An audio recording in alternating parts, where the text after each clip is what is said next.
What is up, guys? It's Monday, February 12th, in PBRMW week. We have more NXL Europe news. The TonTons are playing pro in the US. The NXL is switching to 3-man. Empire EVS skull masks and the Spire IR.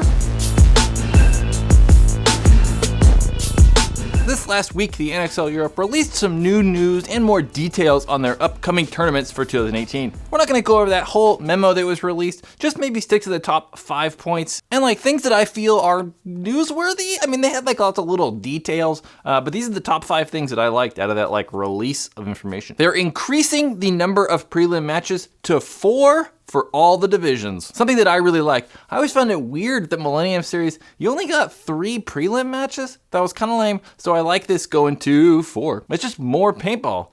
More paintball is good for the most part. Players also now will not be penalized from picking up paintballs off the ground. Let's preface this a little bit. The NXL Europe announced a few weeks ago that they were going to be going to unlimited paint for the pro division and then going to 4 pods in a hopper for all the other divisions. In previous years in the Millennium Series, you weren't allowed to pick paint up off the ground. So like if you shot all your paint, you couldn't just pick paint up and put it in your hopper, which kind of made sense because it was a limited paint format. So you were getting 2 pods in a hopper, and then when you shoot it all, you're done. So you can't pick paint up off the ground. That makes sense to me, right? You're getting unlimited paint. You can't just shoot all your paint and then have unlimited. You just pick it up off the ground and put it in your hopper. It's kind of weird. So I understood that rule. A lot of people didn't like it, but it's limited paint. So yeah, limited paint. Since NXL Europe is going to be using unlimited paint in the pro division, it makes sense how they're saying you can pick paint up off the ground. But in all the other divisions, it's going to be limited, 4 pods in a hopper. So I still think you should get a penalty for picking paint up off the ground. Because you shot all your paint. I mean, that's your fault.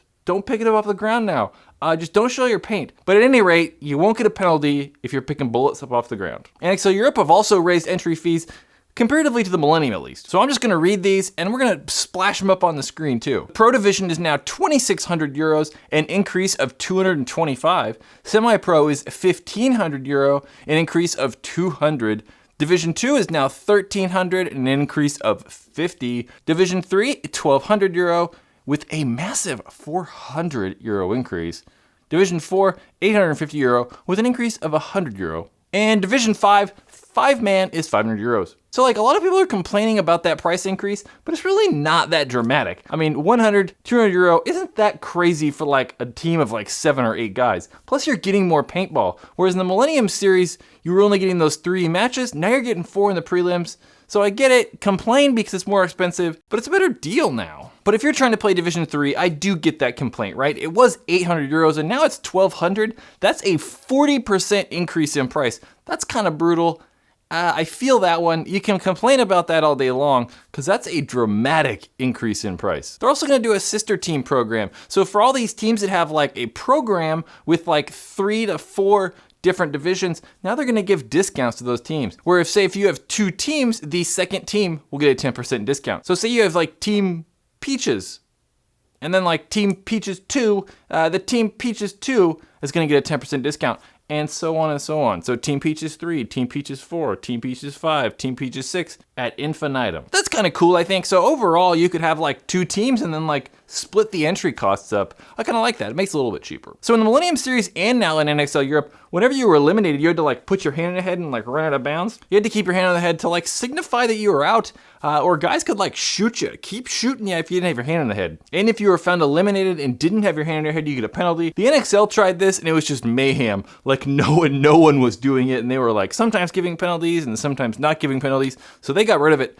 But still in NXL Europe, hand on the head when you're eliminated. The TonTons are coming back to the US and gonna play in the NXL Semi-Pro Division. For all you pro paintball or TonTon aficionados out there, you should recognize some of the names on the roster, like Fabrice Colombo, Axel Godin, or Maxim Gravelon. Those are like the only 3 TonTon guys that you might recognize because most of the roster is going to be comprised mainly of GK Paris guys or ground control Paris. GK Paris last year ended up finishing 10th place in the Millennium Series, and then some of the guys came to the US to play with the ML Kings in the Semi-Pro Division. I also reported on this a few weeks ago, but both Axel Godin and Fabrice Colombo left Russian Legion, and we now know why. They'll be playing with TonTons. This isn't the TonTons' first time coming over to the US. In 2013, they actually left the United States to focus more on Europe. In 2013, when the TonTons left, there was a huge controversy with one of their matches. They got caught shooting like 350 340 feet per second. There were 4 guys on the field that were shooting like over 310. I'm gonna put a link in the description to that. You can look at that whole thread on PB Nation, like read press releases from the PSP and the TonTons and everyone, and then kind of come to your own conclusion whether they were trying to shoot 350 or not.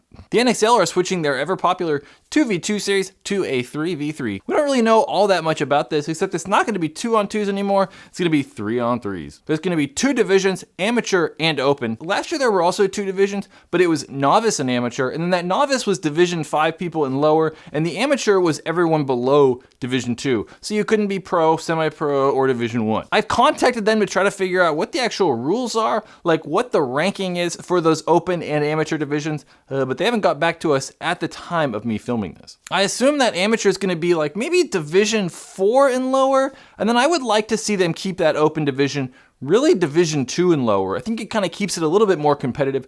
Rather than allowing like all the best pro players in the world to play that open division, it's not really as fair, and the competition just isn't there really. You just get like one team that just dominates.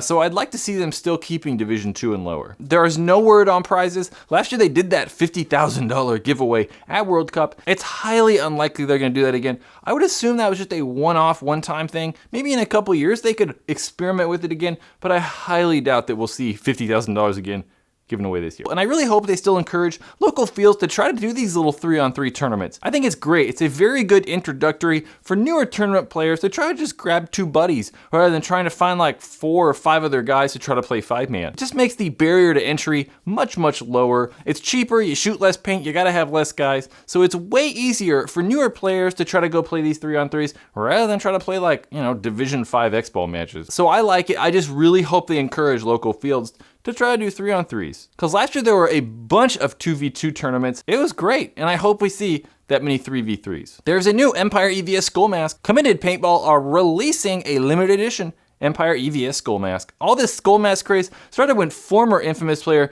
Damian Ryan found a prototype skull bottom for his Empire E-Flex. Empire eventually came out with that E-Flex skull mask. They sold like hotcakes. You can actually still buy them.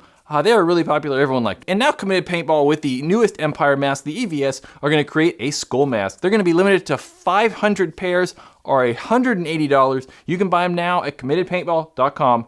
Or I'll just put a link in the description. Check them out, they're pretty sweet. There is a new Virtue hopper, the Virtue Spire IR. Virtue are jumping head on into that mid-range hopper game with the Virtue Spire IR. While technically not out, Virtue Spire IR pictures have started surfacing on the internet. We first got a glimpse of the IR when it was in a Virtue video kind of in the background. They didn't really say much about it. It was actually a video on how to install their new N-Charge battery in like the Spire 200, 260, and Spire 3s. And the IR was kind of like just sitting there in the background, and then the lid portion we saw, and someone was like, what's that thing? Good eyes, someone. The IR is really a hopper that's kind of made directly to compete in that mid-range market, a market that's kind of been dominated by the GI Sports Level or the Rotor LTR recently. The IR will come in at 2 prices, $100 for the black one, $110 for colors. You should see them in black, red, blue, olive, and gray. We'll use Spire III speed feeds, so the lid kind of comes off quite a bit easier than on previous versions. So installing a speed feed's quick and easy. It's gonna use infrared eyes, kind of like the IR insinuates, instead of that gyroscope that's been in all of the Spires previously. And then that back shell looks much more durable than on previous 200 and 260 Spires. So it just looks like it's gonna be a more durable, cheaper,